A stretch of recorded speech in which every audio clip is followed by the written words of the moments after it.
With all the different credit cards there are to choose from, a lot of people just want a simple, no annual fee option that gets them decent rewards. And there are a ton of great cards on the market that fit that criteria, but one of the best might be the Capital One Savor. So in this video, I'm going to explain why that is and why you may even want to consider this card over more expensive alternatives. We're going to go over the entire reward structure of the Savor card, including an example spending scenario to show you what your experience could actually be like using the card. And of course, we'll also compare it to some other no annual fee cards so you can choose the option that fits your spending habits the best. Without further ado, let's get into the video. So the Capital One Savor card is a no annual fee cashback card that gives you really powerful multipliers in many different spending categories. This card is designed for those who spend a lot of money on dining, groceries, streaming, and entertainment. But beyond that, it's also very useful for travel because the Savor card has no foreign transaction fees, and that's actually pretty rare for a no annual fee card. Now, the rewards category is where this card really stands out, so let's get into the specific multipliers. With the Capital One Savor card, you are going to get 3% cash back on dining,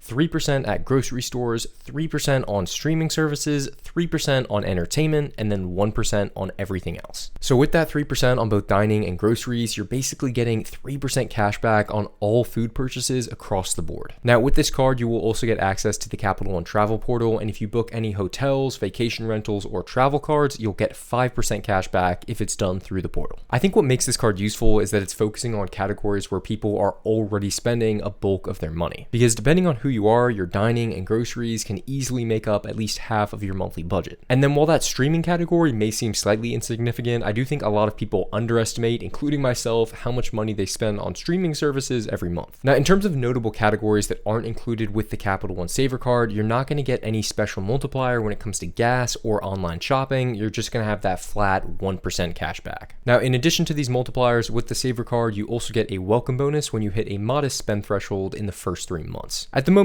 the welcome bonus is $200. Occasionally, you can see it increase to $250. To be honest, this is a pretty standard welcome bonus for a no annual fee card. Now, to get a better understanding of what your monthly cashback would actually look like if you got this card, let's go through an example spending scenario. So on screen now, you can see a monthly budget of $1,700 split into different categories, and obviously you can play around with these numbers just to get something that's a little bit more accurate for you, but this is kind of a general template. So for groceries and dining, we've set those equal at $500 a month. Moving on to gas, we have $200. This would really be more realistic if you have a pretty consistent, slightly longer commute.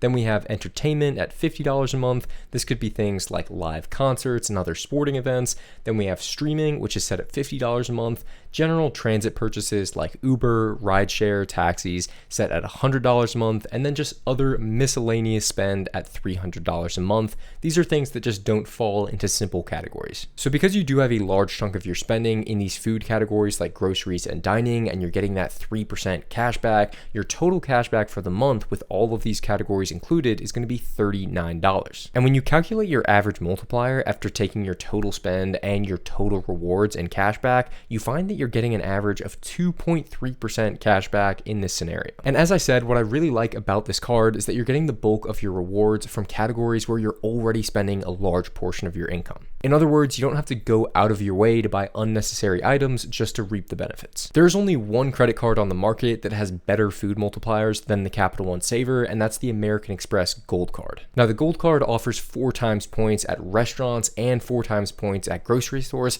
However, the Gold Card also carries a $325 annual fee. Now, of course, there are ways to offset that fee with all the various credits that Amex offers you, but I think a lot of people would prefer going the no annual fee route and getting the 3% cash back in both categories. Now, the Capital One Savor alone can be a great one-card solution for those who just want a simple cashback setup. But if you were interested in maximizing your potential rewards, you could explore adding a Capital One Venture card to this setup. Now, the standard Venture Rewards card does have a $95 annual fee, but it has a much bigger welcome bonus than the Savor of 75,000 points, which is equal to $750 worth of value. Additionally, the Venture card will give you a flat 2 times points on all purchases across the board, making it really useful for those miscellaneous purchases that don't really fall into any one category. So just to give you an idea of what that would look like in our spending scenario, if we take the same $1,700 monthly budget, but now we take into account that you're using both the Capital One Savor and the Capital One Venture, you now move up to $45 of monthly rewards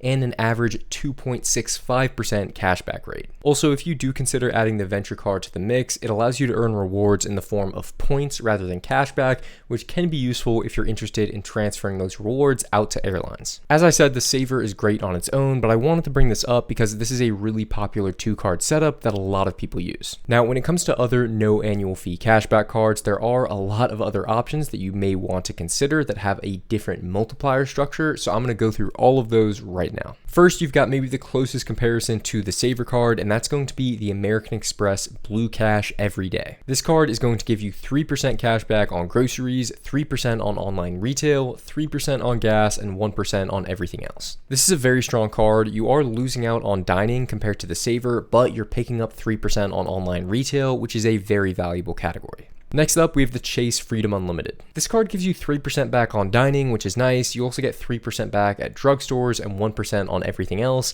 I think it's okay, but I do think that there are better options for no annual fee cashback cards. Next up, we have the Bank of America Custom Cash. This one is going to give you 3% cash back on a category of your choice, which could be something like dining, online shopping, gas, or travel. Then you're going to get 2% back on groceries and 1% on everything else. Then you've got the Citi Custom Cash card. This one's really unique. You get 5% cash back on whatever your top spending category is every month, up to $500 worth of spend. This is undoubtedly a great card to have in your wallet, but you more often see it combined with other cards in a full setup rather than a one-card solution because people like to put all their spend in one category just on this card to take advantage of the 5% cash back. And then of course you have your 2% catch-all cards like the Wells Fargo Active Cash and the Citi Double Cash, which are just going to give you 2% cash back on all purchases across the board, which is pretty strong. All of these cards have no annual fee and a good cashback structure. The Blue Cash Everyday specifically, I think is the most competitive with the Savor directly. However, it's also important to note that all of these competitors do have foreign transaction fees when you use them abroad, and that fee is going to be around 3%. So unless you plan on eating that fee, you would need to have at least one other card in your wallet for when you travel. And this is where the Savor card really stands out because with Capital One in general, virtually all of their cards have no foreign transaction fees. And even if you don't travel frequently, you never want to end up abroad in a foreign country where you end up getting charged a 3% fee. So who should go out and get this card?